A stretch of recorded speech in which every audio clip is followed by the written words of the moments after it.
এইটা কি গাছ আশা করি তোমরা অনেকেই কম বেশি বুঝতে পারছো।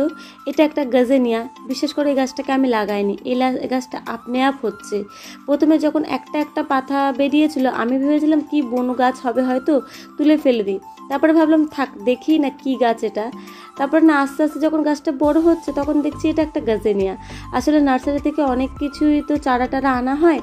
আমি জানি না কখন এই গাজেনিয়ার বীজ বা কোনো রকমের চারা এখানে পড়ে গেছে যে আপনি আপ এই গাছটা হচ্ছে। এই গাছটাতে আমি কোনো রকমের সার বা কোনো রকমের কিছুই কেয়ার করি না, কিন্তু গাছটা দেখো কত সুন্দরভাবে হেলদিভাবে বেড়ে উঠছে। আর গাছের পাতাগুলো দেখেছো কেমন চকচক করছিল। তা চলো আর একটা কাজ করা শুরু হয়ে যাক, যে কাজটা করতে আমার মোটেও ভালো লাগে না, কিন্তু গাছকে ভালো রাখতে, গাছে বেশি ফুল পেতে গেলে সেই জিনিসটা আমার করতেই হয় প্রতিটা সময়। এই কাজটা বিশেষ করে আমার একটু ভালো লাগে না। গাছ থেকে ফুল টেনে ছিঁড়ে ফেলা আমার খুব কষ্ট হয়, আমার একটু ভালো লাগে না। যেন বেশ এরকম হতো, গাছে যদি ফুল না শুকাতো কোনো দিন, গাছে এমনভাবে ফুলটা থাকতো, কত সুন্দর লাগতো, তাই না বলো? কিন্তু কিচ্ছু করার নেই, গাছকে হেলদি রাখতে গেলে আমাদের এগুলো করতে হবে, নাহলে ফুল থেকে বীজ তৈরি শুরু হয়ে যাবে, তখন গাছটা আর ফুল ভালোভাবে দেবে না।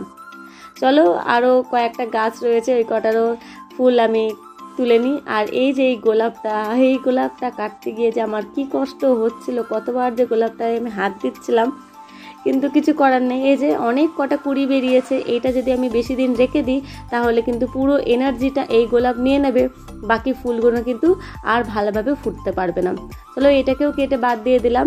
এই যে আর একটা আমার গাজেনিয়া রয়েছে, এর কালারটা অসম্ভব সুন্দর, red and brown colour, brown and yellow colour.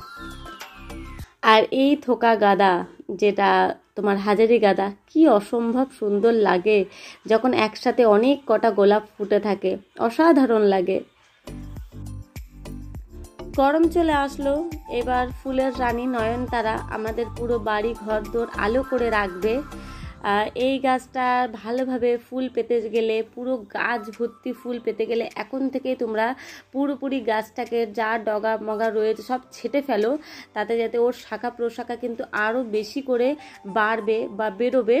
তখন কিন্তু পুরো গাছ সমেত ফুলে ভরে থাকবে, কেননা যত বেশি তোমার শাখা প্রশাখা বেরোবে তত কিন্তু ফুলের সংখ্যার পরিমাণটাও কিন্তু অনেক বেড়ে যাবে।